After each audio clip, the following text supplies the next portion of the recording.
Okay, so I think it's 7 o'clock, so calling to order the JRIB of April 22nd, 2026.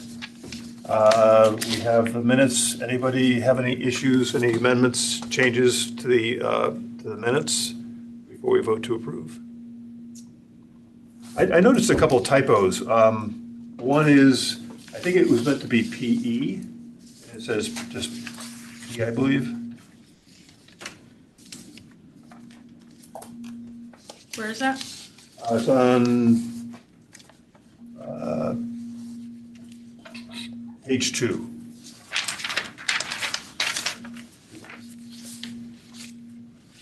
Different P shops. And it's supposed to say, I think it's supposed to be P/E, both capitalized. And then there's another typo, I think. Josh said he'd follow up on, maybe Josh, you can fill us in. It says end creep on survivorship bias. Do you know what end creep is? I'm suspecting that's not exactly what you said. It should probably be the NCREIF, NCREIF. Okay. End creep. So the REIT index, right? Yes, your private real estate. Great. Okay. So and is that also on the second page? that's on the third page, actually.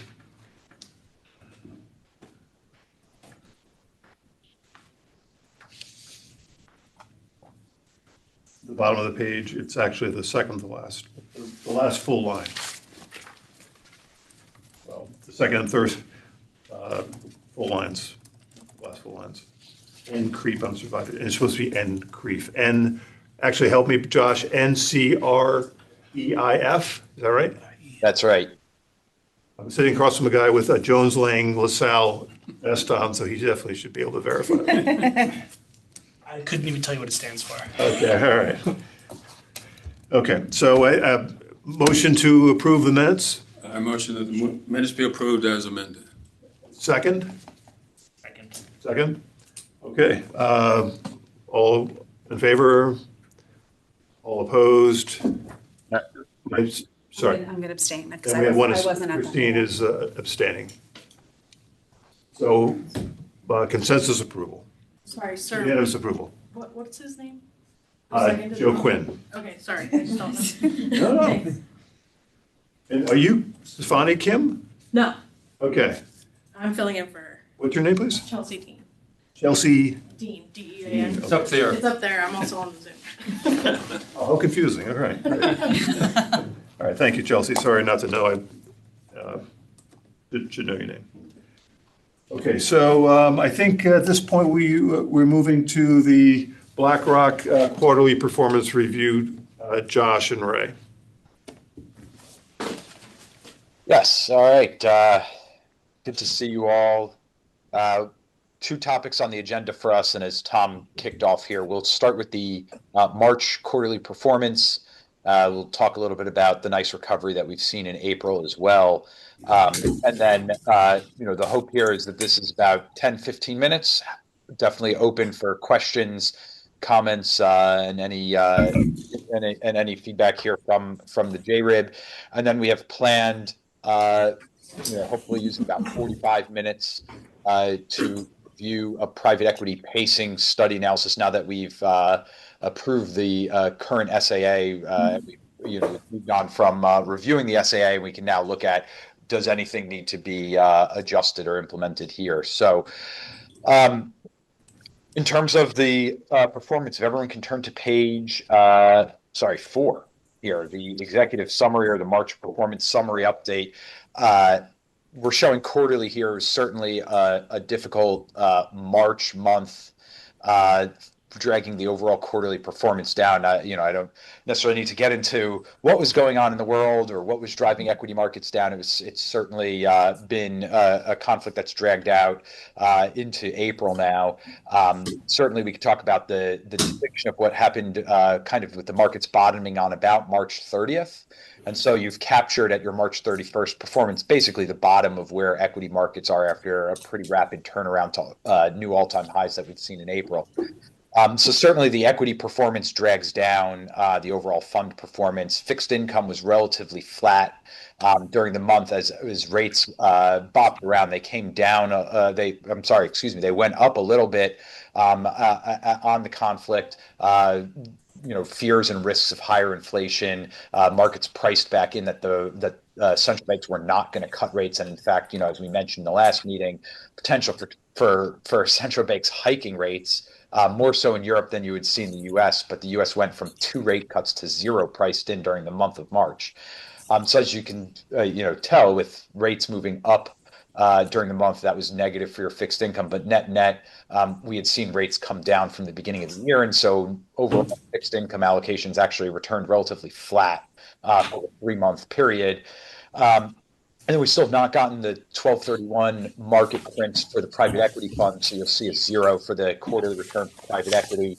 And the real estate continues to chug along a little bit here. Income generation helping overall on the quarter with a slightly positive performance from the private real estate.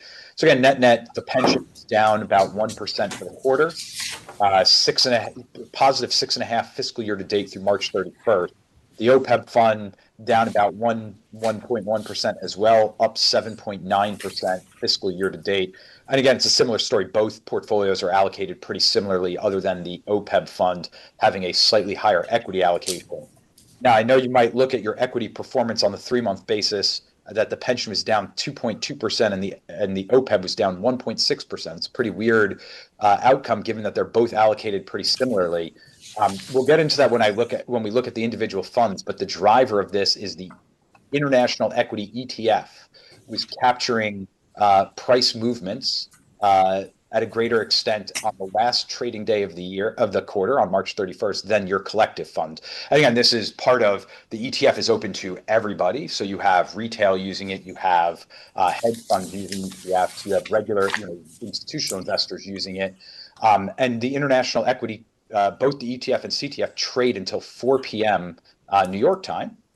Whereas the international indices are all closed. So as I mentioned, the bottom of markets was March 30th. March 31st started the rally here. And so the difference here is the OPEB international equity is 100% allocated to this IXUS, the international ETF.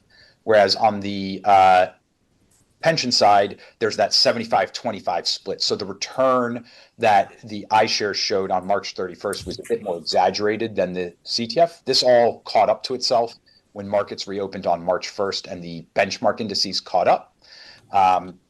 But when we look at the funds on page 7, basically the ETF returned 2.9% on March 31st versus a benchmark of 0.1. But then the fund only returned 1% on April 1st versus an index return of 3.7%. Your CTF is much more aligned with the index. And again, this generally tied to how actively the CTFs get traded versus the ETFs get traded. And when there's significant market dislocation like this, price seeking, you could see a bigger price movement in the ETF versus the benchmark than the CTF, just given the volume of trading that might happen. So this was a very risk-on day, so lots of buying into the ETF. And so we saw the ETF price move more than we saw the collective fund price move. The collective fund was much more linked to the actual benchmark index than the ETF on this day. And again, it's a lot tied to the fact that the benchmark closes local time in Europe and local time in Japan. And the risk-on rally really took place during U.S. trading hours. So you saw the ETF much more actively traded, carried into April 1st. The benchmarks all opened significantly up on April 1st. It just looks funny because it happened on the last business day of a quarter, and you print your performance on that day. So that's really the driving difference between the equity performance of the OPEB and the pension here is just the usage of the ETF. And before we move on or have any comments, I'm getting notes from the rest of the BlackRock team on that none of them can use their cameras or turn on their mics.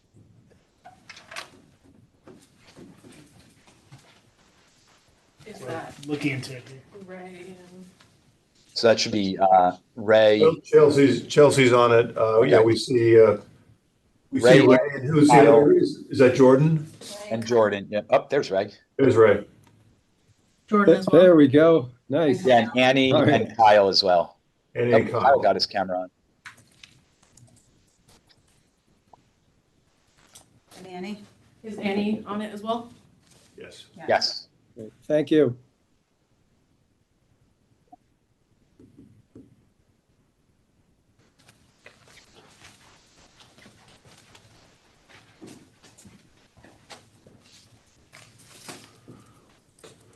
Stepping into the pension fund, in particular on page 6. So the line chart at the top right, the progression of the market value of the pension portfolio. So again, given how significantly down March was, you could see the drop off from about 541 million at the end of February down to 515 at the end of March, and performance at the bottom, that minus 1.1% fund performance dragging the fiscal year performance down. As of April 21st, the pension assets stood at 539.9 million. That's a pretty significant recovery. Again, as we've seen equity markets hit all-time highs, this is a 4.7% return for the fund month to date, bringing that fiscal year performance back up to 11.5, which is a tick higher than we saw at the end of February when we were tracking the fiscal year to date performance. So we're back in line with the trajectory that we were on before the March crater. Turning to page 7, the individual fund line items again. Normally, what you see is your liquid portfolio, the green second line, should track pretty closely from an active return. These are all index funds. And a big driver of this active return in your liquid portfolio, if you look down under the non-US equities line, that iShares MSCI Total International Stock ETF. This is what I was talking about, that the ETF captured kind of the exuberance of a risk-on trade through the close of the day.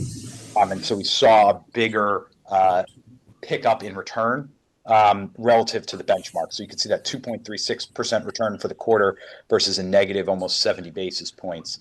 You can see that the CTF more closely tracked that, again, the volume of trading and the volume of buying into the CTF is much more muted, given that the CTF investors are all kind of long-term institutional investors like yourself. CTFs aren't typically used from a tactical or a loading in rebalancing. Most of the trades, were notified and placed in the days leading up to quarter end as part of rebalances.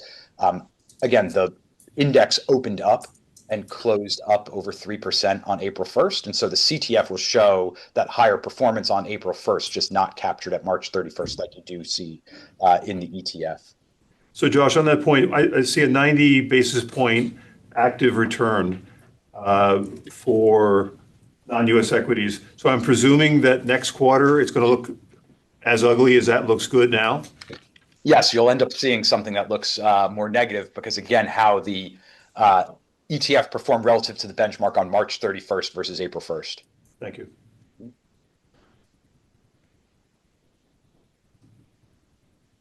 What do we call this? It's not alpha. Is it timing of trading day alpha? What is this even called? I mean, this is some of the nuances of these very liquid and highly traded index, ETF and index products.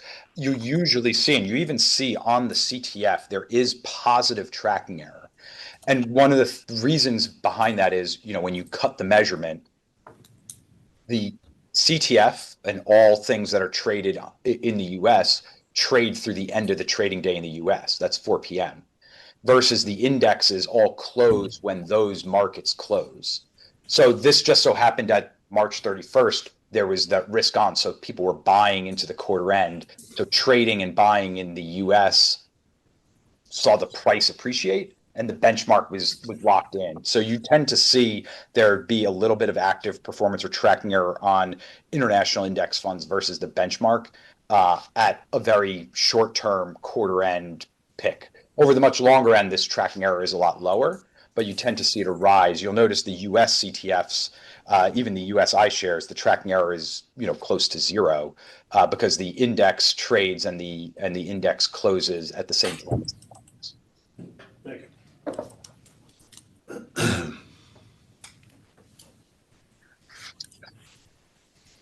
you. Moving down, page 8, and I'll talk about this in a page or two, but you'll notice that the NAVs of all the private equity funds are generally consistent. As I said, we have not gotten 1231 statements from your private equity managers at the time that we publish the report. We expect them, early next week or into the first week of May to print those numbers. There is some modest changes in the NAVs. We did get distributions from both Mesirow funds and the 2 bigger Lexington funds, which I'll detail.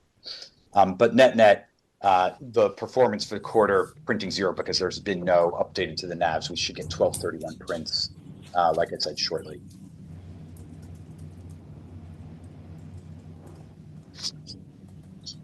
And then that detail, just flipping quickly to page 10, again, the private equity fund listing details. You'll see the valuation date still 9/30. The distributions themselves, Mesirow 6, we received 480,000. Mesirow 7, 284,000. Lexington 3, 180,000, and Lexington 4, 120,000. The operation of this is we get the distributions, they land in the alternatives cash portfolio. And then we either redeploy if we get a capital call, which is what we actually did back in December when HarborVest made about $4 million of calls in the pension. We had about $1 million in cash that we used to fulfill some of that capital call. But when there is no capital calls, we've had no capital calls in the first quarter of 2026. We reinvest the cash back into the liquid portfolio. So we reinvested some of the assets. We reinvested about $400,000 in February. We sat at about $900,000 in cash in the alts portfolio at the end of March. We redeployed about $600,000 earlier in this month. So that's the general cycle. We don't tend to sit on cash for very long in the alternative sleeve. We tend to redeploy that back into the liquid portfolio as we get those distributions.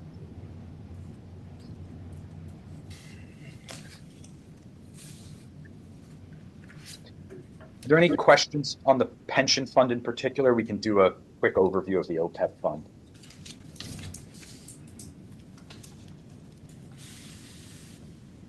Just turning to 13 on the OPEB fund.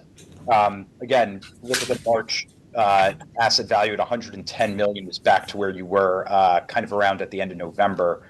As of April 21st, you're sitting at 116.7 million. It's a 5.5% return. So again, this is where the more sizable equity allocation picks up for you. This also includes that 5.5% return reflects the fact that the ETF captured a good chunk of its return on March 31st. But still, the fund total as a whole up 5.5%. Fiscal year to date, that puts the OPEB at 13.8%. Josh, just a quick question. Sorry to interrupt. I think looking back, you may have just explained this with the distributions from those funds, but I think in the minutes from last time, we had the portfolio at around 518 and now we're at 515. So does that, I mean, I think it was the same date, but different numbers? Yes. No, well, the last JRIB meeting was, I think, March 25th. Right. So March- it was like the day before, so that was just March Yeah. 25th. The 515 is as of March 31st, as of the last day of the Okay, just last checking. day. I just want to make sure. Yes, the last JRIB was the 25th. So yeah, you had about another week of Right. markets were down through March. Like I said, the bottom was Right. March. Yeah. Sorry to interrupt. No worries. And then so that's the that is the OPEB. Again, it's a similar story. And if you look at the individual fund line items, given that there is no CTF, it's a little bit cleaner, but you can still see the non-US equities total line here, Tom, is showing a much bigger tracking error, this positive alpha. And again, you'll see kind of a negative number, next quarter. Net, over the long period, the fiscal year to date, I'd expect your tracking error to be, closer to something like 30 basis points plus or minus. unless there's obviously big volume and big trading at the end of June. That's just kind of the use of these non-US ETFs trading just more significant volume in US trading hours versus the indexes.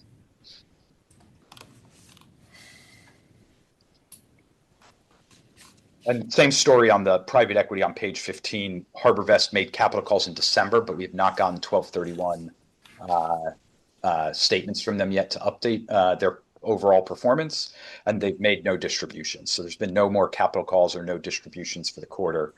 For the OPEB, there were no capital calls for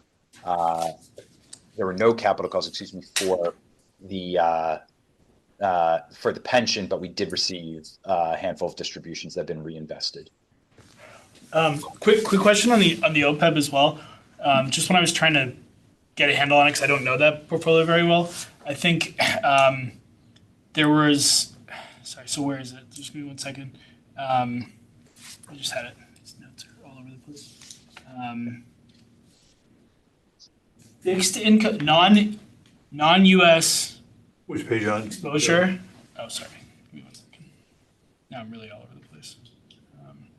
So OPEB has no non-US ETF bond allocation, right? But then the pension does. Is that just like a slicing and dicing?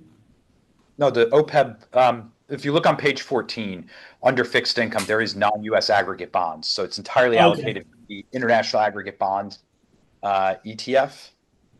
Okay, but so there are different exposures within OPEB and the rest of Well, the pension has the collective fund. So across all public markets in the pension, we split the sub-asset classes 75% collective funds, 25% ETFs. This was a JRIB directive for liquidity. Got it. Yeah, that probably predates me. I think It's it kind does. of interesting not knowing that. Okay, thanks. There's a liquidity concern, ETFs versus CPS. Makes sense.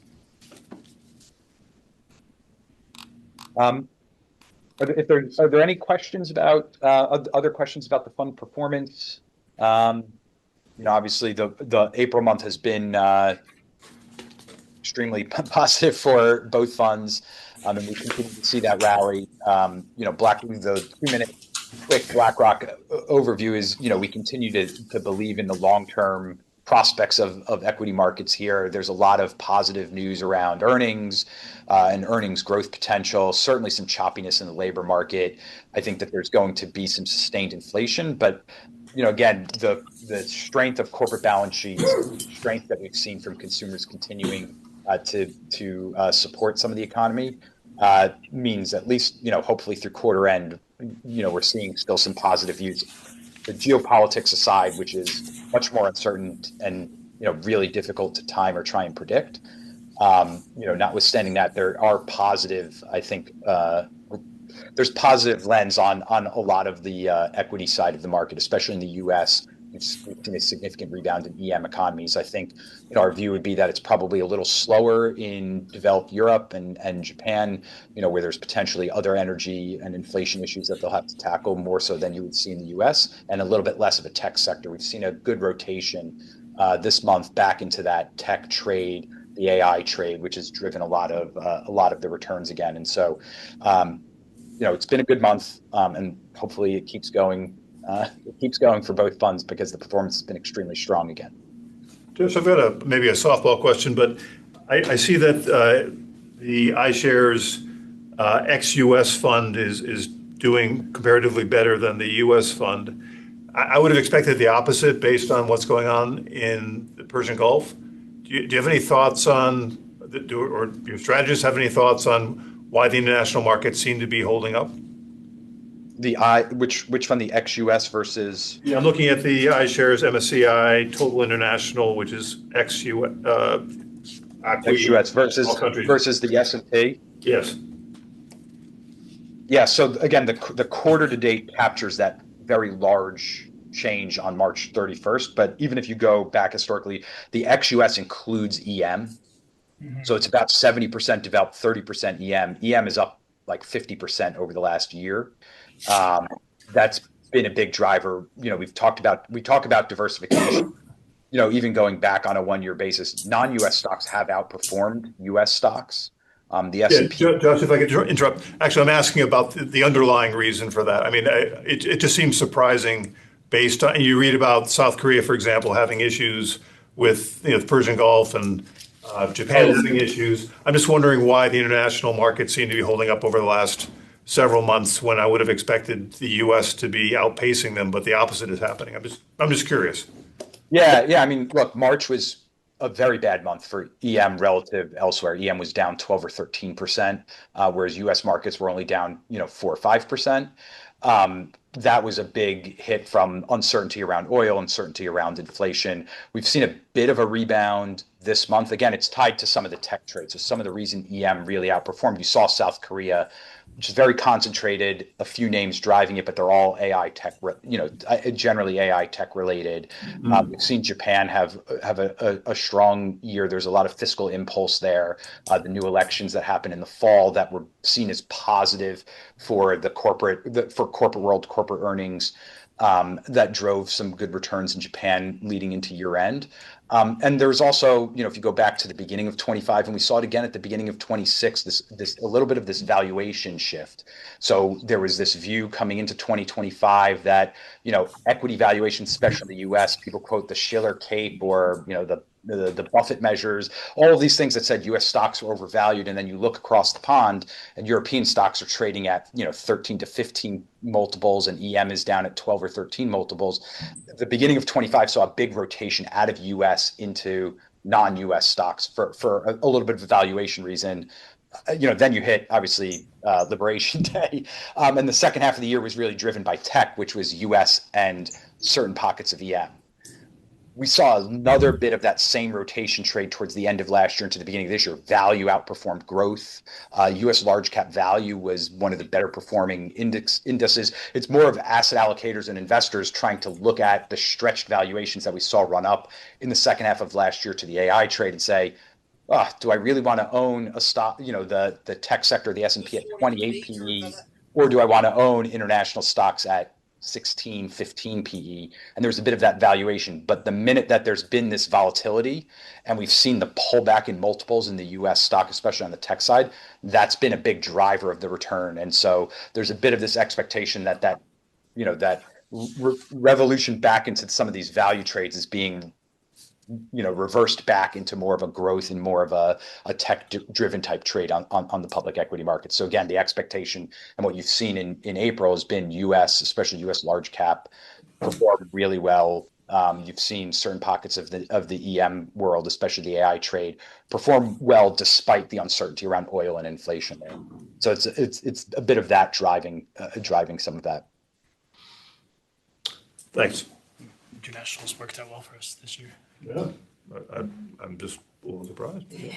Take it. If there's no other questions, I'd like to pass off and reintroduce. You met our private equity friends. There's Annie and Kyle. You met them last year. They came to do an introduction on pacing. We hadn't decided on SAA, so it was a bit more of a private equity deep dive and a private equity education. Now that we've landed on an asset allocation, focusing on 10%, it's that target allocation to private equity. The next steps that we need to do together is annually review, how do you keep up the pace of that target? We're getting distributions. I mentioned we got, almost $1 million in distributions out of the portfolio without other capital calls being made into the portfolio. And so as the values of their private equity investments move up and down, you get these distributions. You have a number of legacy items.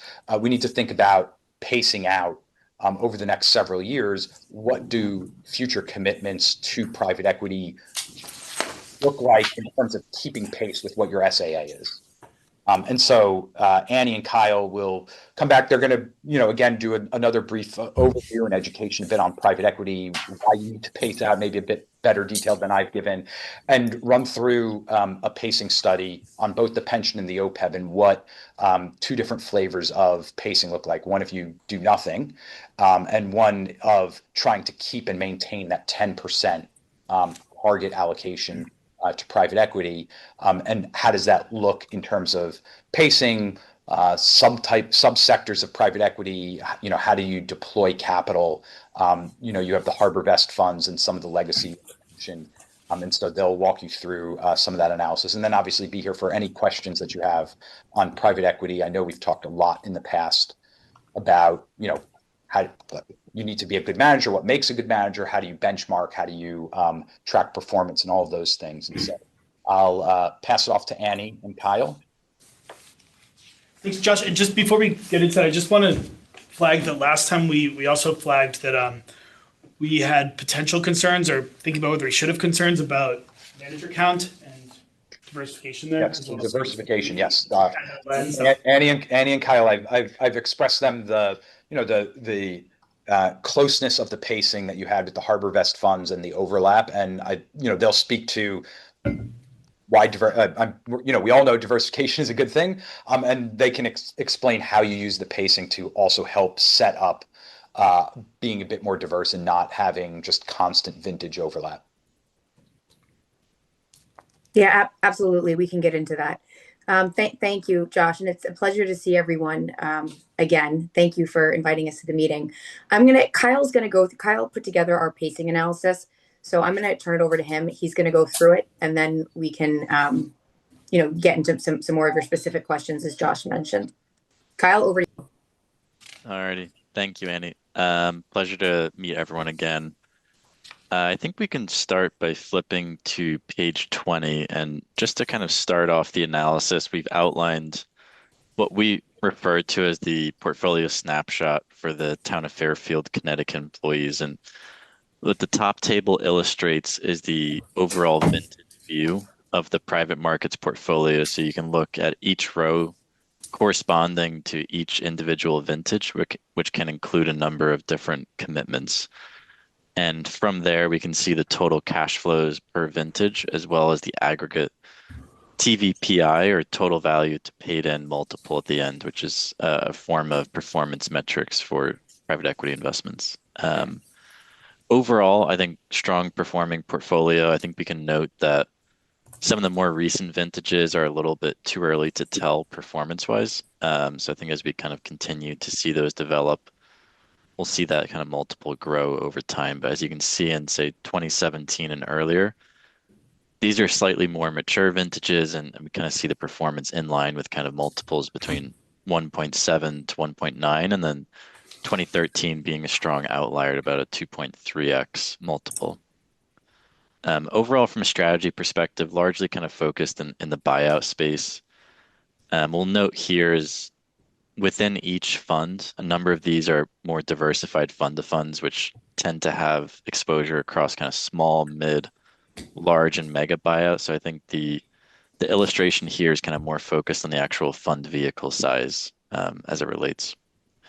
From a vintage perspective, I think it's quite well diversified. Some slight exposure to the 21 and 22 vintages, with 2013 still having a pretty strong portion of NAV remaining in that portfolio. At the overall GP level, Harbor Vest kind of represents the lion's share here at about 60%, followed by Mesirow and Lexington, which is kind of an older commitment for the vehicle. Happy to pause there. Otherwise, I will kind of flip quickly to the OPEB portfolio on slide 21. Kyle, it's just you mentioned the heavy commitment in 21 and 22, and this is the Harbor Vest funds. Joe, I think we commented last meeting on this is where there's the 50% overlap from a commitment level. So that is where we can drill into a bit more diversification and the benefits through the pacing study. Thanks for flagging. Yep. And quickly again on the OPEB portfolio, similar perspective here. Many of these funds are kind of quite early in their life and likely still calling capital and deploying through each of their respective investment periods. So we'll see slightly lower net TVPI ratios for each of these funds. But for this portfolio, given the early nature, the majority of NAV is really kind of in that 2021 bucket, kind of accounting for roughly about 75% of current portfolio NAV. That will kind of redistribute over time as each fund calls capital and builds up its respective NAV. Flipping to page 22, In this illustration here, what we've shown is the underlying fund level benchmarking across each underlying fund, and we're measuring it against the eFront Insight Global PE benchmark. And we're benchmarking each individual fund to that respective vintage year cohort. So if it's a 2010 vintage fund, we're benchmarking against all the private equity funds in vintage 2010 that are in the eFront system. And for context, I think there's about 8,000 or so funds tagged in this system. So we view it as a kind of highly diversified and quite kind of academic approach to benchmarking, similar to if others are familiar with Burgess and others. And as we can see here, I think it's quite strong performance across the board. I think in general, when we think about benchmarking, we usually like to start thinking about it more seriously as the fund more or less exits its investment period and starts to think about harvesting. I think benchmarking a fund that's 1 to 2 years old, that performance early in the life can be extremely volatile, especially as you consider the IRR, which can vary quite widely early in the life. But as we look at some of the older vintages in your portfolio, such as 2010, 2013, 2017, I think we see kind of strong performance across the board with kind of majority in first, second quartile, one or so in the third quartile, but still kind of maintaining quite robust performance across the board. Quick question, Kyle. Yeah. We often get questions from the Board of Finance about what we mean by X. So when we look at the eFront benchmarking, I assume that's a dollar-weighted index, and I assume it's by the vintage of the commitment as opposed to the actual investment made by the fund? Yeah, it's based on the fund level vintage year as defined by eFront, and it's dollar-weighted index. So in that index, say if there's 100 funds, it more or less provides the percentiles of that cohort of funds. And we will rank then your portfolio against the 25th, 50th, and 75th percentiles of that cohort. And the measures you use are TVPI and IR. Are those the two that you recommend, or are those just the default? That's what the industry does, those two metrics. I've seen others as well. Yeah, I'd say industry-wide, they tend to be the most common forms of really performance benchmarking. I think others will also consider DPI. I think that becomes more relevant, say, as you think about a fund that might be 8 or 9 years old. And, I think on an unrealized basis, your performance can look good. But then if you actually dig deeper and look into your actual DPI for that fund, you could have a much lower DPI than expected. So DPI is distributions to paid in, correct? Exactly. Okay, Yep. thank you. Some Yeah, managers. that does seem to be a pretty concrete one as opposed to the TVPI. DPI does. Yeah, that's right. I think that one especially becomes important, I'd say, later in the life, and I think Annie can attest this too, but we've actually have had a few LPs in our platform kind of asking us about more or less the time to reaching certain DPI thresholds. So you can Right. think about benchmarking a fund based on how long it takes to get to a 0.5x DPI or a 1x DPI. And I think some managers are a little bit better than others in terms of returning that capital back sooner. But we can certainly kind of come back to you with the DPI quartile added in here as well. Yeah, I don't want to speak for the board because I can't, but I would personally prefer to see DPI as well, just because it seems like a more concrete, irrefutable type of metric as opposed to the others, which are there's a little bit of analysis and even speculation built into them. And Tom, just an FYI, when we do our alternative reporting as part of our quarterly reports, we do list the DPIs, not ranked, but we do list the total DPIs of each fund. So you'll see the DPI and the TVPI. I think one of the key points Kyle made, right, is the DPI, you actually have the cash in hand. It's been distributed back. And the Right. difference between TVPI and DPI would be how much unrealized do you still have in the fund. Right. For an early fund, you'd expect that to be a pretty big number. For a later fund, it'll be much smaller. But certainly seeing the DPIs on rank might help put in context. You know, you have a really great TVPI because everything is unrealized and you just haven't gotten any money back. In a similar vintage, you may have a better DPI is a good way to, I think, assess, you know, what have we physically gotten back from Yes. from the investment that we've been able to reinvest. Yeah, DPI for a mature fund seems like a much more concrete measure than. That's right. And if you look on slide 17 in the deck, you can see the DPI is provided on that slide for 3 HarborVest funds. We can absolutely provide the quartile ranking for those numbers there. It's just like, as you just said, in the early, you know, lots of times these funds will underwrite underlying companies to a 4 to 6 year hold. So for a lot of these funds, it's still early days, and they're just starting to enter the time when they're going to start to make, you know, sell their companies and make distributions. Yeah, these DPIs are so low that it doesn't really mean anything. I think plus 5 years would mean a lot, but at this point, it seems. Exactly, they will become more meaningful, and actually, given how the private equity market, you know, exits have come down over the past couple of years, so people are talking more about DPI now than they ever have because investors want to see distributions, especially from their funds that are pre-COVID. So it's starting to become a more, you know, everybody says, actually, one investor, one public pension that we work closely with, said to us, DPI is the new IRR. You know, everybody cared about IRR before because it was a time-weighted metric. Now everybody cares about DPI because exits have been slow. Right. Makes sense. Thank you. Thanks, Annie.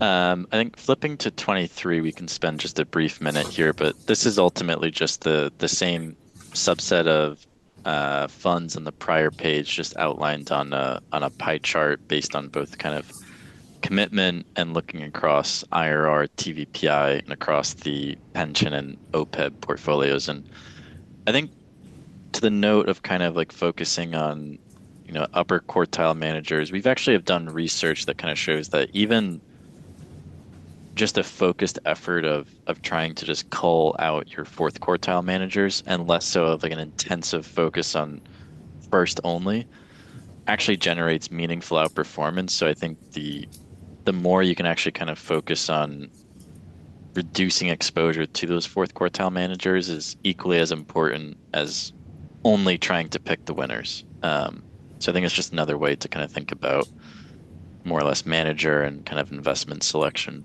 We're only invested in one, right? So That's the goal. really quick question on deployment. I think how should we be thinking about the fact that the 2021 vintage, and I mean, even some of the more recent are not, you know, I mean, 2021 is like 50% deployed at this point, right? Until we're 5 years out from that. Just want to know how we should be thinking about that as a board. Yeah, I think ultimately those funds will have their underlying investment periods of most likely 4 or so years. I think it's important to note that each of those tend to have a quite large exposure to primary funds. So you can think about it in the context of they may have committed to XYZ primary fund in year 4, which will then have a 4-year investment period. So your actual kind of expected call range, I would say, is closer to, call it 6 to 7 years versus maybe like a traditional single buyout fund, which would be kind of that 3 to 4 year period where you tend to call the majority of your capital.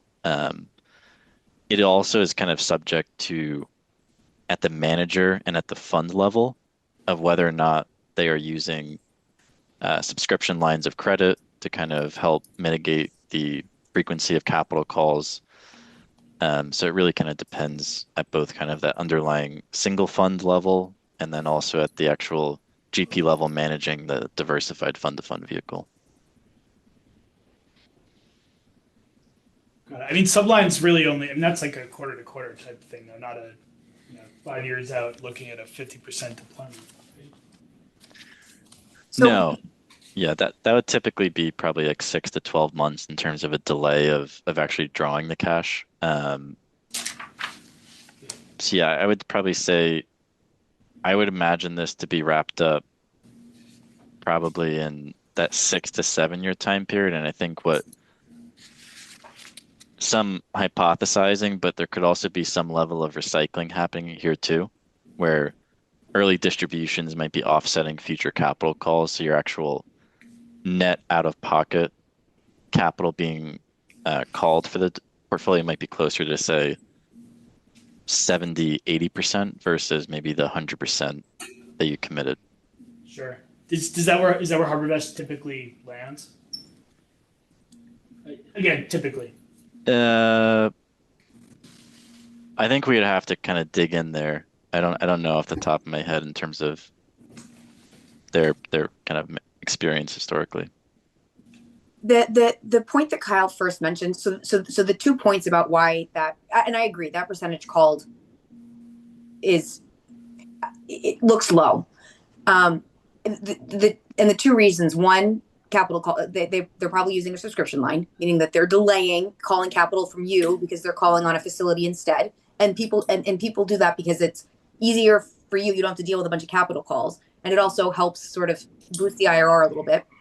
And the second reason, and this also gets to the vintage year diversification. So Kyle noted that this in this fund of funds structure, they're investing in funds that have a 5-year investment period. So if they invest in a fund in 2023, that fund will keep investing through 2028. And that fund will make capital calls, out in the future when they're doing deals in 2028. That also, though, to the question that was raised earlier about vintage year diversification, the vintage year says 2021, but that can be misleading because HarborVest and similar, managers like HarborVest will invest in funds over a period of time that then invest in companies over, a 5-year time frame. So you're actually getting much better vintage year diversification than what this might suggest. Sure. Thanks. Sorry, on that point, Andy, it sounds like you might get better diversification, but you might not, depending on what everything in your portfolio is doing. It sounds like you don't really know what's going on in the portfolio based on the vintage year because it's funds underlying the fund of funds. So what they will do is typically how these programs work is HarborVest will raise capital in 2021, and then they'll have an investment period where they'll go out and deploy into funds over, let's say, a 3 to 4 year, maybe 5-year period. Yep. So if they invest in in 2020, that fund has a vintage year of 2021. That fund theoretically could have invested in another private equity fund, like a KKR or a Blackstone or a CD&R, for example, that has a 2024 vintage year. Sure.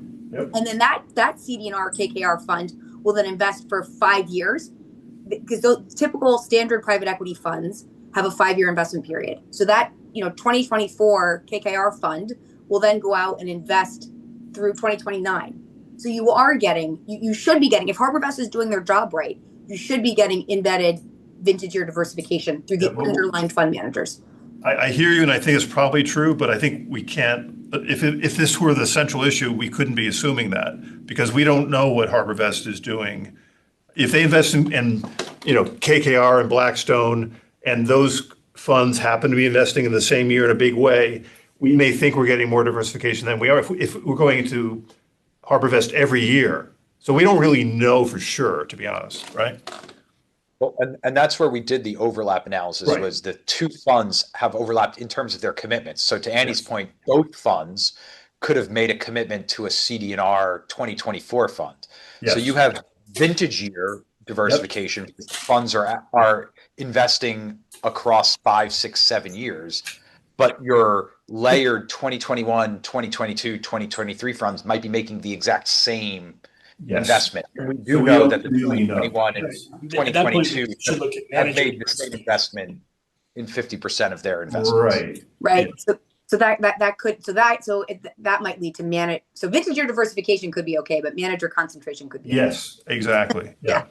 No, so that's my point. There are layers here, and we don't have transparency into the lower layers. And if HarborVest is doing their job, and we've hired them, so I don't think I was around, but I wasn't around. But you presume they're looking through those layers for us. Yeah. Yes. And HarborVest is a very good, they're a very good peer of ours. So. Okay, Kyle, sorry All about right.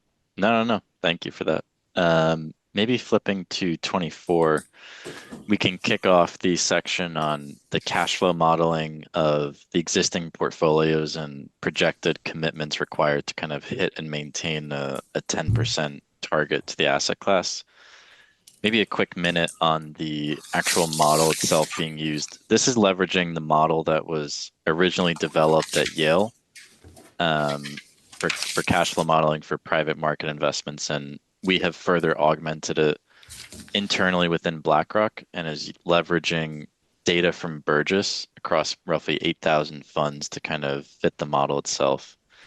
And what we can observe on slide 24, at the top of the table, we're running this as of September 30th, 2025. So the figures you see in 2025 are representative of year end 25 and then so forth for 26, 27. These are all year end figures. So the model itself is kind of projecting out into 2026 an increase in contributions of roughly 14 million, and then kind of offset roughly by distributions of 17 million that are projected in the model. So I think from the overall town of Fairfield portfolio, it's roughly kind of expecting a flattish NAV over the next 2 or so years. And then from there on out, slowly starting to decay as the distributions begin to pay out from the underlying fund investments. And I think typically we like to perform this exercise usually on a roughly annual basis, just to kind of get a sense check on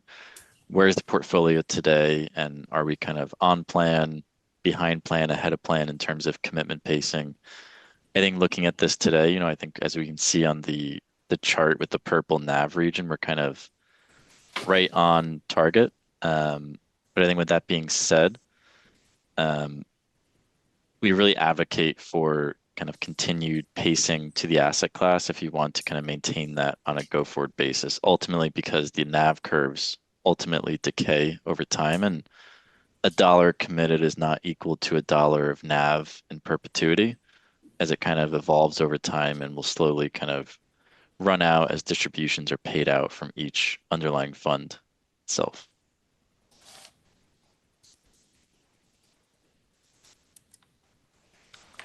So just to put out what I think is obvious, but just to put it into words, it sounds like we're in HarborVest now, but we haven't we haven't re-upped with HarborVest recently. So the next step, it sounds like, is to confirm that we want to be at that 10% SAA allocation going forward, and if so, you would have a manager research unit. We look to Josh and Ray, I suppose, to report on what the decision path to keeping up that 10%. Is that about right?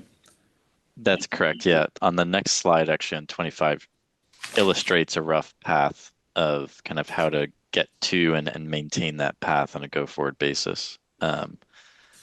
Typically, we view it usually as, I think, depending on the size and scope of the portfolio, usually an every other year commitment pacing schedule. And that kind of gets back to that point of being diversified in terms of your vintage year exposure and not kind of overdoing any one given vintage to kind of increase your given risk to that year of investment activity. And as we can see on slide 25, it's roughly illustrating commitments of roughly starting at 8 million per year and then slowly kind of ramping up to kind of 13 million on a go forward basis.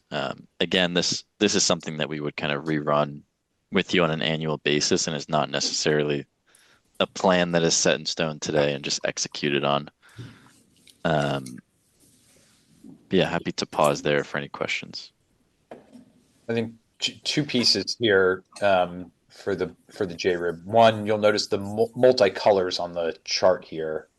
Currently the HarborVest fund is a single fund that allocates across primaries, secondaries, and co-investments. They've deployed a bit in the co-investment and the secondaries.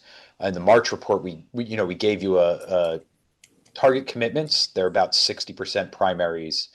And I think it's like 25% secondaries, 15% co-investments, or maybe it's 20% co-investments, 50% secondaries. I can't remember which one at the moment, but they're deploying that within that single fund structure. What this model also is doing is kind of allocating that the commitments should be split, again, roughly between primaries, secondaries, and co-investments.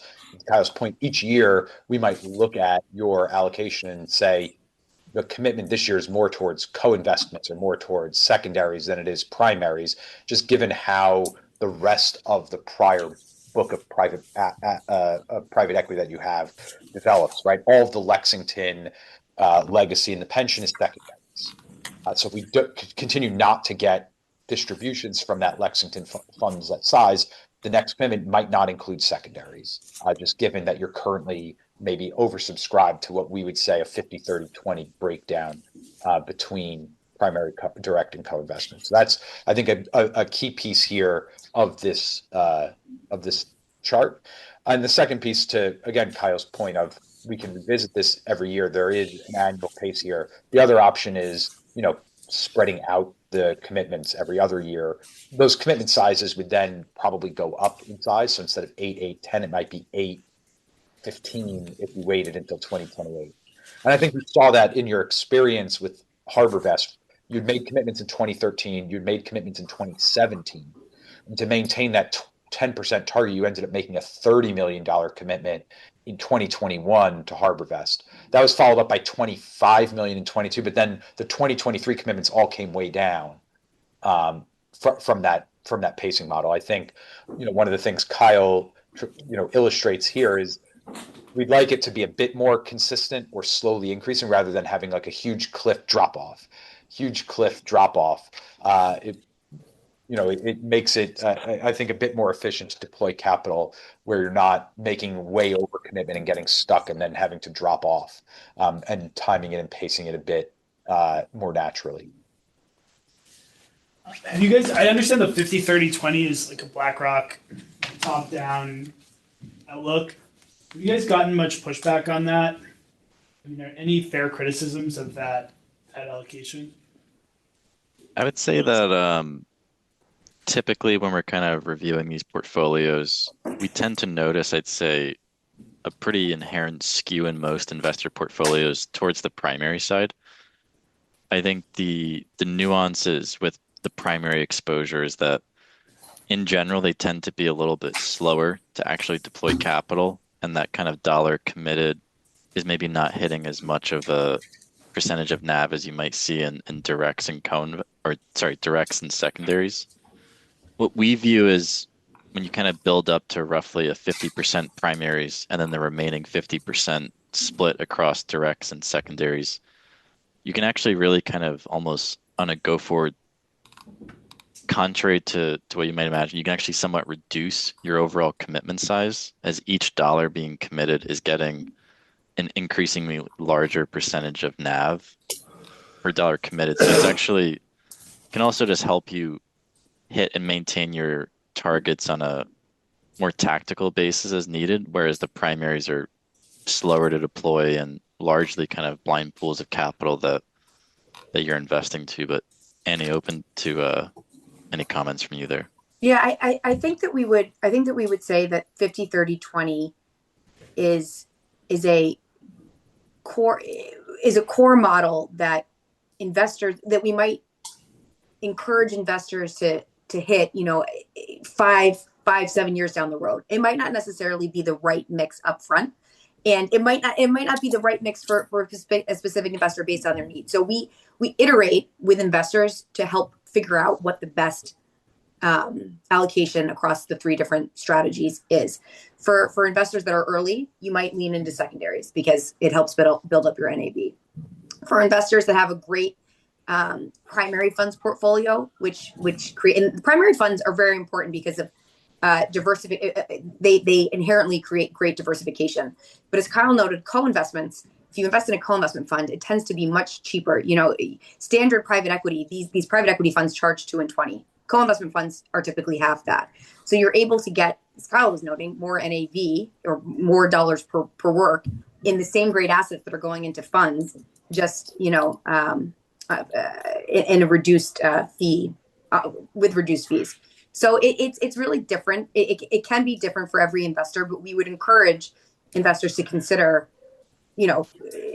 around 30% to co-investments to help them reduce their fee load and lean into certain assets more specifically.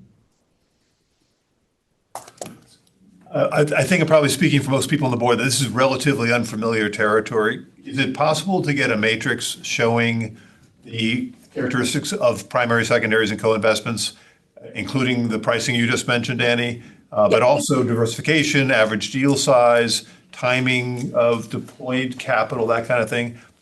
Speaking for myself, I would find that very useful, but I'm guessing other people probably in the same boat. Absolutely. And we can we have that, so we can share that. If we actually flip to slide 32, it actually Uh-oh, has, Have I betrayed something here? it should have some. You got of me, that. you got me. We have additional content as well, just in terms of kind of expectations on true kind of cash flow activities. But as you can kind of see, kind of moving from left to right, just across the scope of primary funds, direct co-investments, and secondaries, you can get a rough idea of kind of the level of blind pool risk that you might be taking, i.e., do you know the actual assets that are being invested in, or are you kind of investing with a third-party manager that then ultimately elects and what to invest in? The J curve, which is further illustrated on page 33, largely kind of illustrates the overall phenomenon in private markets of kind of making a commitment and then your actual performance tending to be a little bit negative in the early years as you're kind of making new investments, having fees being charged on that, and then roughly you're kind of a little bit below cost. In terms of underlying portfolio companies, this is where I think it gets a little bit interesting in the sense that a diversified pool of primaries can largely get you somewhere in the range of like a couple hundred underlying portfolio companies. When investing in kind of like a single pooled direct co-investment fund, you can kind of think of your exposure to roughly a couple dozen underlying portfolio companies, leading to, I guess, more kind of value creation on a single company basis. And then as you kind of move across the scope to secondaries, this is when I think you're entering the hundreds, if not thousands, territory of underlying portfolio companies, as a secondary buyer might buy large diversified pools of LP interests, in addition to kind of single asset deals.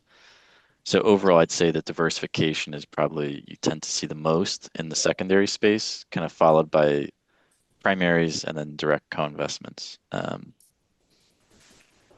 Overall, from, I'd say, like a performance perspective, we tend to see largely the highest IRR and multiple in that direct co-investment column. We tend to see slightly higher IRRs in the secondary space. The ending multiples tend to be a little bit capped out. And then on the primary side, I'd say we tend to see kind of, base multiples in the range of kind of a 1.8 or so for a primary fund, and kind of a mid to upper teens IRR, which can obviously fluctuate from manager to manager. We see kind of like those recurring top quartile managers that might be 2x plus in most of their funds, but it kind of depends across the scope. All right, so I'm not seeing just as an example, the 2 and 20 and the half of 2 and 20 comment that, Annie, sorry, you're right there, that you were making a moment ago. So am I missing it, or because that's the kind of thing that it seems to be kind of an important thing? I think the co-invests are like fee-free, basically, Yeah. which is like the middle one, right? Annie, I think you're on mute, sorry. I'm looking. Unmute. Yes. So typical private equity funds, and there is some variation, but typical private equity funds charge a 2% management fee and a 20% carried interest. Right. Mega buyout funds, the management fees have come down, right? They maybe it's 1.5%. And for really, really top tier mid cap and VC funds, the carried interest might even be as high as 30%. There could be premium economics. For co-investments, the beautiful thing about co-investments is oftentimes managers or private equity funds, sponsors, will offer co-investment to their leading LPs. And oftentimes, as I heard someone in the room say, they'll offer them to their LPs on a fee-free basis. And so it's a great way to average down your exposure. It's a great way to average down your fee exposure with the particular. Exposure, yep. There are co-investment funds that just do co-investments. The HarborVest fund, they do co-investments within a larger structure that also has primary funds and secondaries. But if you invest exclusively in a co-investment fund, those terms typically start at 1 in 10. So you would pay the manager, the co-investment fund manager, a 1% management fee and a 10% carry. And you would want, one of the questions that you would want to ask the co-investment manager is, are you getting access to the underlying deals for free, or am I paying a double layer? A good co-investment manager that is a large limited partner in the funds will tell you that they're getting into the co-investments for free. So their underlying investors are just paying 1 in 10. Does that make sense? I think so, but I'd still like to see it in writing if you don't mind. Sure. Yeah, A lot of numbers that just went by me, and if it went by me, I'm betting I'm not looking here, but it'd be helpful just to see some of those numbers, if you don't mind. Yeah, for sure. Kyle, that pacing study is really cool, the way you guys have laid it out. I was wondering if have you taken manager selection into account there or thought about it? Because the town of Fairfield has a little bit of scar tissue with manager concentration and bad things happening. So when we see an opportunity to maybe diversify, it can be a good thing. Especially we talked to Josh about overlap and vintages, so that's maybe another reason that diversification can. Yeah, I would say that in general, when running these pacing exercises, we really try and take a pretty conservative approach. So when referencing kind of that broad universe of funds that we've based this analysis off of, this is kind of really showing the average of the results from the model. And this is kind of built across like a Monte Carlo simulator doing 10,000 simulations. And then what you're seeing here is kind of the average of all those simulations. And the model is kind of built by strategy and by type. So it can go down to the granular level of a buyout fund that's a primary, a buyout co-investment, and buyout secondary. Yeah, I get it. I guess what I'm asking is if we were to look at utilizing this scenario, like this commitment pace, would we then look at potential manager diversification? How would you guys approach that, from a board perspective? If I could expand, add a little bit to that as well. I had the same question, but also I've heard different things. One is you pick the best manager and you go with that manager, or alternatively you diversify by manager. So I just want, if you don't mind, just involve in using that in your comments as well. You recommend 3 different managers for the 3 different styles, or do you recommend one manager? Do you recommend two people doing the same thing? How do you approach that? We would recommend, when you think about HarborVest is the GP of the structure that you're in, but they're invested in many underlying funds. So like we would say that the number of underlying funds you want to be at. So from a buyout perspective, you might want 15 to 25 buyout managers, and you would look to your manager. You would look to HarborVest or whoever your fund of funds manager is to pick the best 15 to 25 managers to create good diversification within that portfolio. And then on the co-investment side, co-investments are another great way to enhance manager diversification, because when you do deals alongside sponsors, when you do co-investments, you're doing deals alongside many different sponsors, maybe even sponsors that aren't in your, when I say sponsors, I mean private equity firms. You might be doing deals alongside private equity firms that aren't in your fund portfolio. So that's another way to enhance diversification. But I would say you probably want, 15 to 25 buyout managers. And then you probably also want some VC exposure as well. And you can debate the number of VC managers that you have, but maybe it's 5 to 10.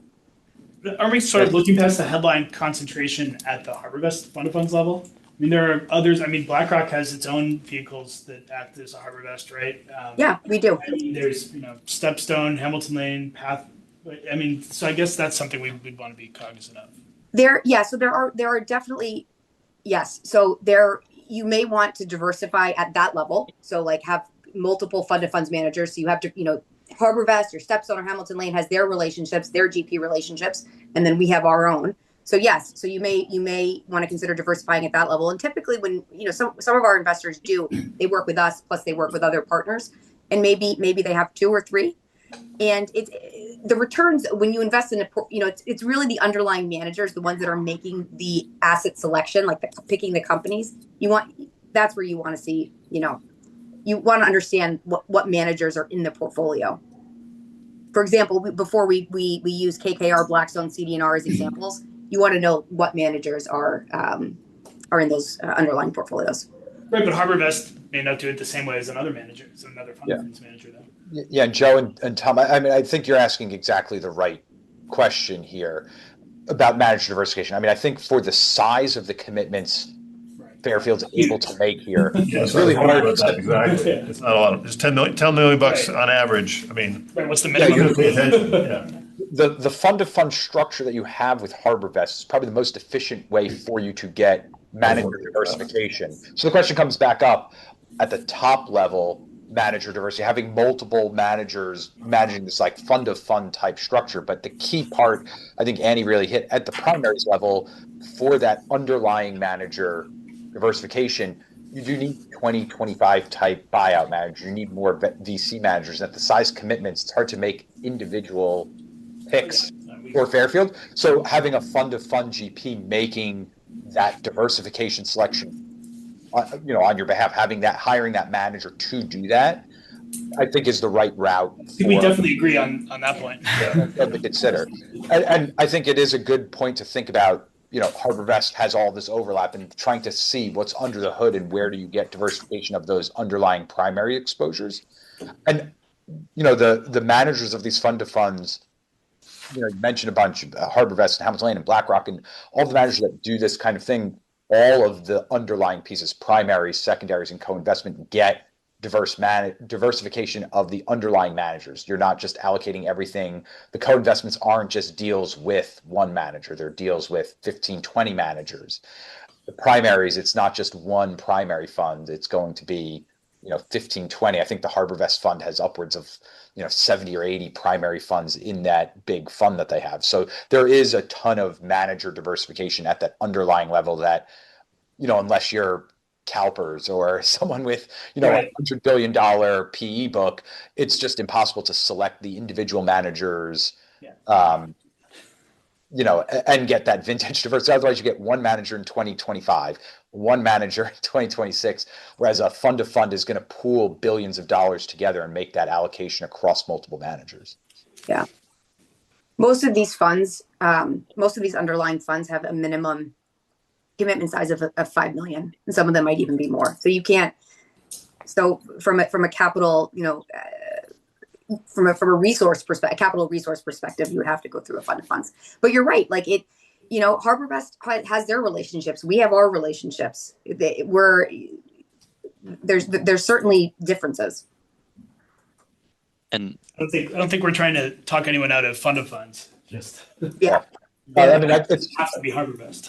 Yeah, I mean, I think it's it's definitely a good point to, keep reemphasizing is that diversification.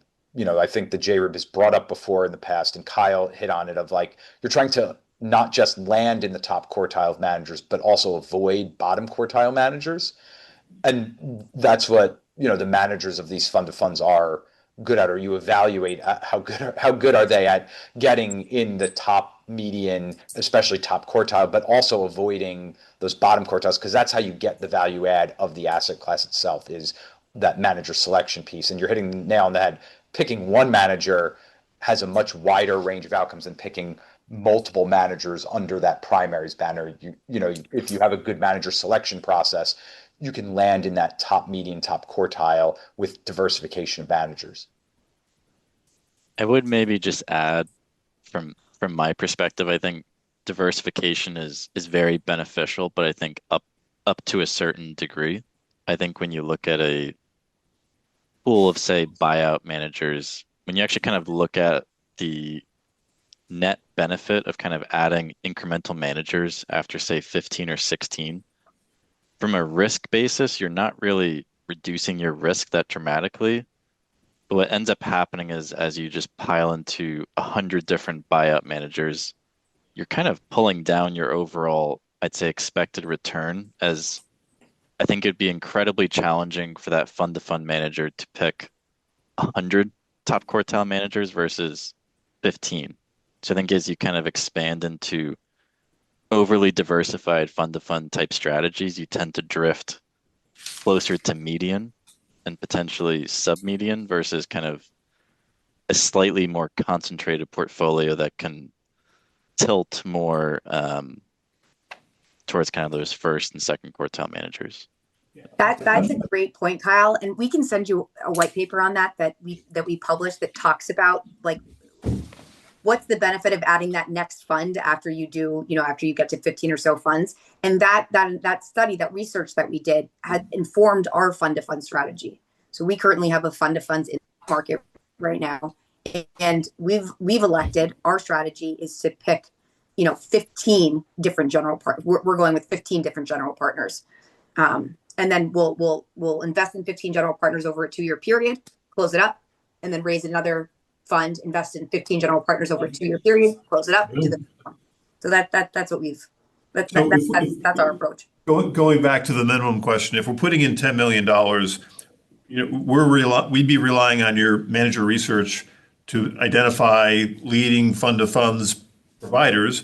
And I presume your research would say, well, if they have more than 15, they're kind of unable to do the diligence on them that we really want to see them do. And therefore, those are not the fund of funds managers we would recommend. Is that about right? I think it's to a point. I think if you think about kind of the large and mega sized buyout managers, I think if you're looking at a pool of capital that includes additional commitments to venture, to growth, to small managers, you might see that number kind of creep up slightly higher.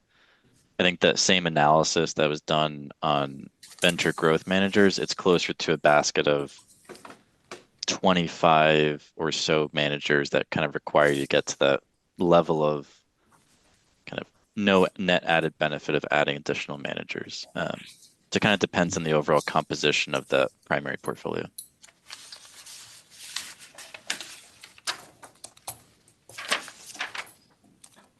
You have to read the white paper. Lot to think about. Yeah, a lot to think about. Would you like the white paper? We can send it to you. That would be great. Yeah, sure, absolutely. But I think we probably have the misunderstanding. We have a huge amount of flexibility here. We're probably thinking as a relatively small investor about, one manager that we would be investing with. Is that right? I think that was my question before and I'm not clear. Maybe I got an answer and I missed it. $1 million doesn't buy us access to everybody. Yeah, exactly. So looking back at the pension on page 25 with an $8 million commitment, that would be made to one fund of fund manager. But to Kyle and Annie's point, underlying that $8 million commitment is that access to, 15 buyout managers, 15 venture managers. Like that's where you're getting the manager diversification because you are one investor in $1 billion fund of fund. Josh, from your seat, I mean, there's a lot of, would you agree that there's a lot of parity at the top with firms like HarborVest, and it might be good to not only see HarborVest on these slides? I mean, definitely, you have a lot of exposure to HarborVest, and the fact that they've also been slow to call. However, that's building out, especially in the primary. I think you run a little bit of a risk of that overlap of some of the underlying vintages that they end up getting into. Looking at alternatives, but similar type structure and strategies, right? Overall, trying to allocate to primaries and co-investment, primaries and secondary. One of the other things that we'll want to look at, right, is what is your current exposure amongst these three, and do we want to look at a fund or a modular strategy that pieces together primaries and co-investments this year, and then follows up with a fund that has primaries and secondaries or secondaries and co-investments at the next commitment level, because that's another piece of building this all together. It feels like we're focusing on the form of investment rather than the investments per se. So, I mean, if we're concerned, for example, about being too heavily into energy or too heavily into tech, would that lead us to a conclusion about the HarborVest or the new HarborVest that would be different than if we focused on primary, secondaries, and co-investment? Yeah, maybe I might also pass to Annie and Kyle on, different managers in this space might, be a bit tech focused or be not tech focused, or, Right. there is this underlying what is in market now. If you're going into primaries, there's certain deals that are available that primary PE firms are just investing in because that's where they see the most value. If you're tilting into venture, that's probably going to lead to certain sectors versus others. The same thing goes if the manager tends to lean more heavily into secondaries. What's available on the secondaries market for them to go into might have diverse sector exposure. There's going to be some time element here of when you're looking at this. There certainly was a lot more tech investment coming out of COVID. And that was a characteristic of 2021, 2022, 2023 vintages. You're seeing obviously data centers now tied to the AI build, but you're also seeing a lot of activity, healthcare, and Annie, keep me honest here on where the sector and I think that Yeah. the being is that it evolves over time. It's not always going to be one, but I think it is worth thinking about if you're making a commitment now. Where is this manager going to make some initial commitments up front, and is that going to provide us sector diversification, or is Yes. that is do they have a tendency to love mid-sized managers that have really great specific sector allocations? And I think that's some of the underlying manager diversification that gets built into some of these funds.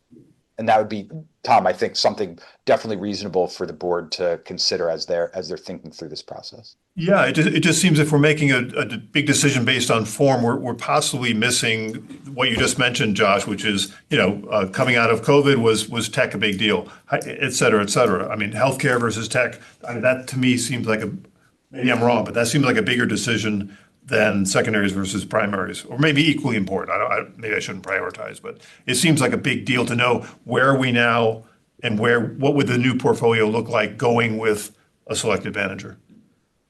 I would probably suggest at its core, I think any large diversified fund-to-fund program is most likely going to be more or less representative of overall investment activity in the PE asset class. And when you kind of look at that on an annualized basis, that's probably closer to 25 to 30% in tech. You can see that probably followed by healthcare, another 20%. And that remaining then is kind of spread across consumer, energy, other sectors. So I think to your point, I think if you really want to narrow in on specific sub-industries or sectors, you likely have to work with probably a smaller niche specialist that is kind of focused on just small buyouts in kind of like industrial businesses or something along those lines. But yeah, I think at the overall diversified fund-to-fund level, it's most likely going to look and feel like the overall PE market. And For I that think vintage. Sorry, for that vintage year, right? Yeah, I think for the vintage year, but I think if you look historically just at basically investment activity, i.e. kind of like deals being executed on an annual basis, it tends to be predominantly led by tech, healthcare, are kind of like the leading sectors of PE investment activity specifically. But Annie, open to. well, and it sort of mirrors their contribution to the general economy, and we wouldn't advocate for leaning in. So it's really hard to time the market in private equity. So we would not advocate to try and time when tech is going to have its boom. It's so hard to do. Right. Or when healthcare is when there's going to be a great opportunity in healthcare.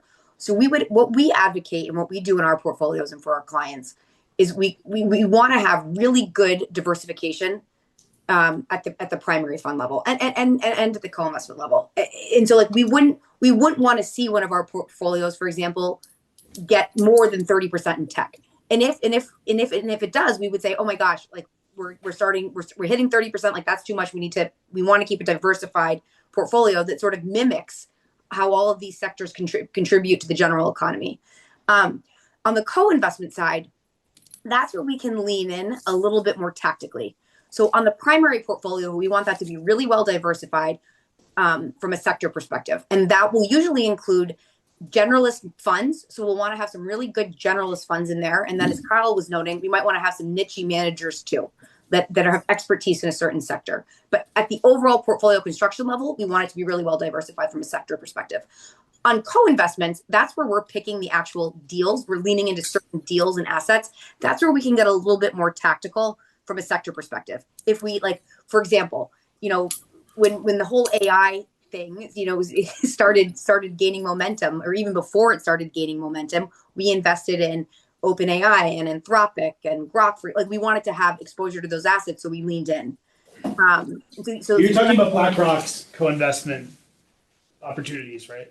Sorry, what'd you say? You're talking about BlackRock's. You say we. Yeah. I'm talking about BlackRock. I'm talking about BlackRock. That's how we can try and get a little bit more tactical for our investors on the co-investment side, because that's where we're actually picking assets. And so we can lean into certain themes that we think are timely based on certain, you know, based on actually picking the companies. But we look at the primaries portfolio as a foundational base, and we want that to remain really well diversified.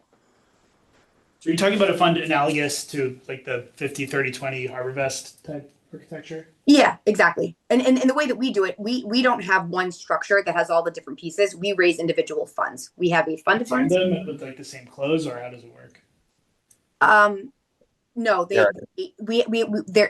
there's usually one in market, and we have a co-investment fund in market now, and we have a fund of funds in market, and they do happen to have a final close at year end 2026. So coincidentally they do, but it doesn't that's more of a coincidence, but we will always have one in market. Co-investments, primaries, secondaries. Yeah, and Joe, this was some of the analysis, you know, we think about collectively pacing, right? You still have the Lexington or secondary funds, you know, primarily secondary funds. The Meseros, you know, primarily has been primary and buyout funds, and the HarborVest is where you're getting kind of allocations to everything, and that's part of the assessment here, is looking at, you know, that primary secondary co-investment diversification. To Annie's point, like, you know, we can pace out and think about what is the total portfolio looking like if it's a little underweight tech, but you can have that co-investment, you know, a bit more tactical approach across what is attractive right now to do a deal in versus maintaining that base. It's why I would suspect, you know, as we dig deeper, the pacing would likely be a chunk of primaries to be part of this commitment this year, because that forms the base. That's part of the base of HarborVest. We expect some of the legacies, especially the old Mesero primaries, to roll off, that we're going to need to continue funding that. And then there's balancing out the secondary and co-investment based on a couple of key metrics. One would be maintaining the NAV, right? Co-investments might take a little bit of time to pace up, but secondaries, you get the NAV of the investment that you have. And that's going to be part of timing. Are we maintaining that 10% target allocation? And that diversification of both sector and underlying manager is another element that needs to be considered when making the decision of how to commit or how to implement the commitment that you want to make. Makes sense. Eric Caliper, just a real quick question. I don't know if we currently have exposure to global or international focused private equity firms. I see in your BlackRock private equity solutions that there is international exposure. Would that be something that we'd be gaining with this solution? That's something we don't have now. You do have international with the HarborVest funds. Okay. I think when we broke that out, I really should pull the March meeting deck up. But I think we had it in there that it's still heavily North American, especially US, like, you know, 65% North America, and then has allocations across Europe, has allocations across Asia and EM. But that Asia EM is a much smaller piece than, you know, Europe and North America being the primary. And you do have some of that regional diversification in some of your legacy vintages. So the OPEB entirely, HarborVest definitely does. The legacy a bit tilted towards US, but still has diverse exposures in those older pre-HarborVest vintages. So awesome, thank you. Have it, and yeah, and that would also be the plan, would be to be globally diversified as well. HarborVest, I would imagine that we're probably pretty similar from a geographic diversification perspective.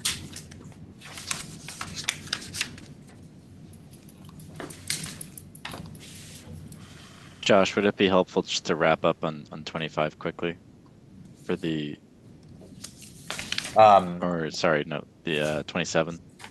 Yeah. And the Let's also OPEB share. I portfolio. mean, we talked a lot about the pension. I think the OPEB looks a little bit different, just given the size of the portfolio and the size of the HarborVest commitments and no prior background. Yeah, awesome. Yeah, I think quickly on maybe 26, just to set a quick baseline. So to that point of the newer commitments being made in the OPEB portfolio, what we see is the portfolio NAV kind of slowly growing and plateauing more or less at roughly 10 million, and then before it begins to slowly decay over time. And this is kind of roughly 2.5 to 3 million shy of the actual NAV target, if you think about a 10% target to the overall asset class. And as we kind of tick through to 27, this is where we get to the point of kind of setting up a commitment pacing plan on an every other year basis. So in this case, we're kind of starting at commitments hovering around that 6 million mark before kind of slowly ramping up towards the end of the life at roughly 10 to 14 million in the outer years. I think these would mostly follow a pretty similar path of that roughly 50, 30, 20 mix that we kind of use the global core model, but that can certainly kind of be adjusted as views may evolve based on split to primaries, secondaries, and co-investments. But I think overall the story here is that I think this one is a little bit behind target, but I think that's also to be expected given it's a newer program and didn't necessarily have the legacy NAV that the other portfolio does. And overall, we kind of generally see a roughly 5-year time to target in terms of starting a portfolio from scratch without kind of dumping all of your money in year one. And if you take a slightly more methodical approach, it generally tends to take between 5 or so years to kind of hit and maintain that target to the asset class.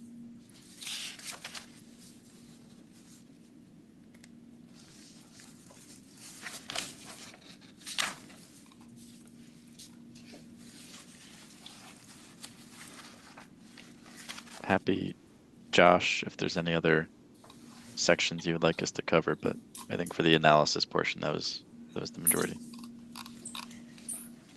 Yeah, I mean, I appreciate both Annie and Kyle hanging out. I'd given us 45 minutes, but this was a nice, robust conversation to go almost an hour here.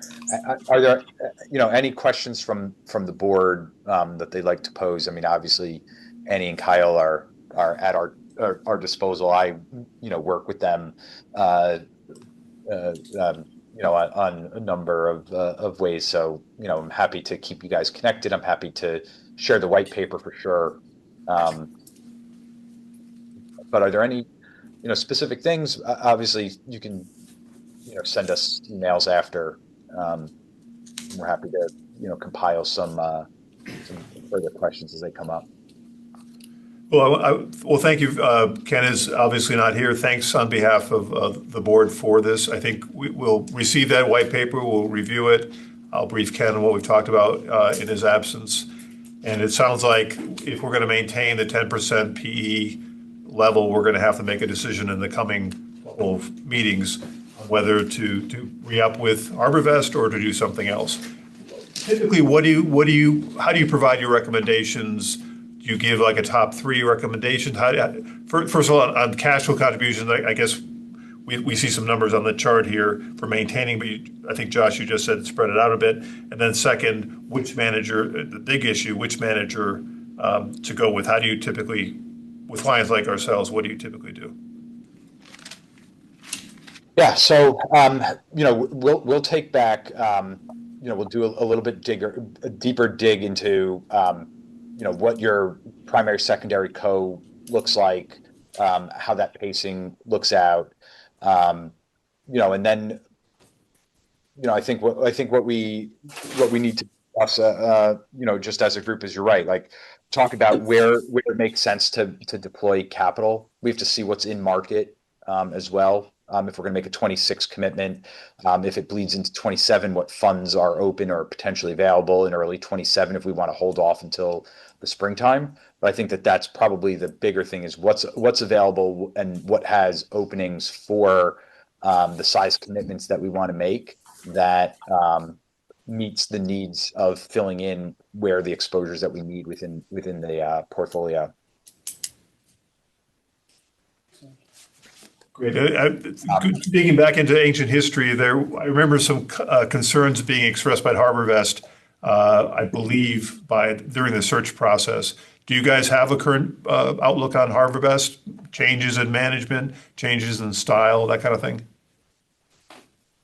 I can circle back with you on kind of forward-looking outlook on that. We have our manager research team that does some of this due diligence on third-party private equity managers that are competitors to Annie and Kyle. So I might share some views off, at a meeting where maybe they're not present to have us talk about HarborVest. I hope to have them be a part of any proposal, yes. Just for the minutes, what's Annie's last name? It's Moore, Moore. Thank you so much.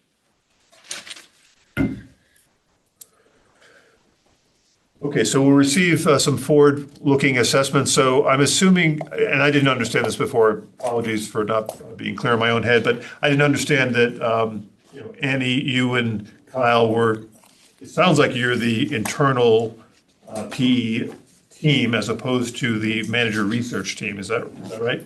That's exactly right. Yeah, Okay. Kyle and I sit in our private equity solutions business. We work with Josh and his team as many clients in their world do use us. Yes. But what I would say, so I'm in Boston. HarborVest is based in Boston.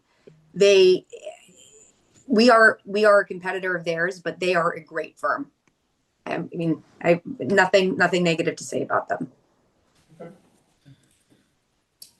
I think we disagree. It's just mix, right? Gimbels likes Macy's. What'd you say? I'm sorry, it's an old movie. Gimbels likes Macy's. Oh. Help me out, somebody my age. Nobody The remembers. people with gray hair remember the movie, but I'm gonna Google it. What is it called? Was that Miracle on 34th Street? yes, thank you. That's what it is. That's the movie, yes. I was afraid I was the only one in the room who knew what I was talking about.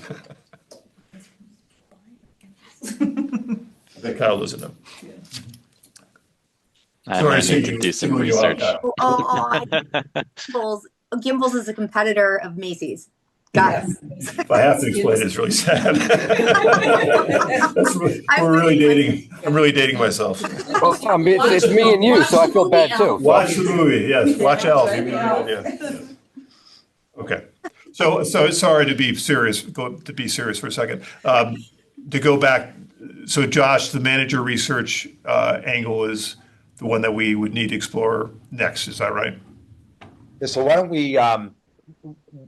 we at one of the next couple of meetings we can table an agenda item where we can bring to you kind of our recommended approach to allocating to private equity and share with you all the information so that you can make a decision. Certainly, as OCIO and fiduciary, I don't have the fiduciary capability to just allocate to BlackRock if BlackRock is one of the managers to consider. The Yes. JV have to make that decision.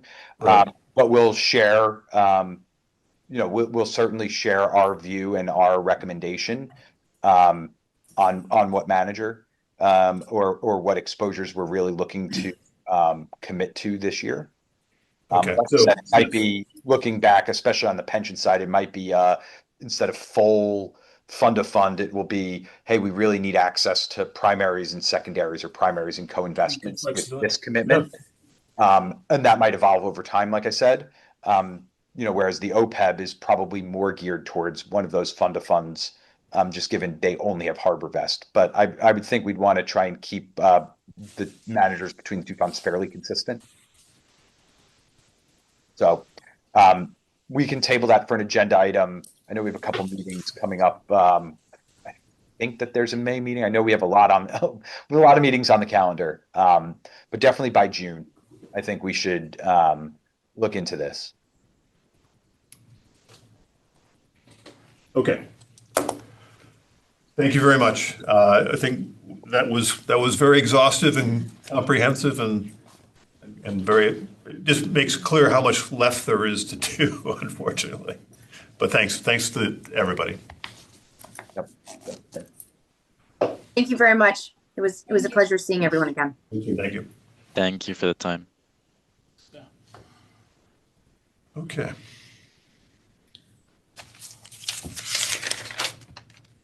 All right, so I think this is when we ask if there's any new business or old business that we need to get into.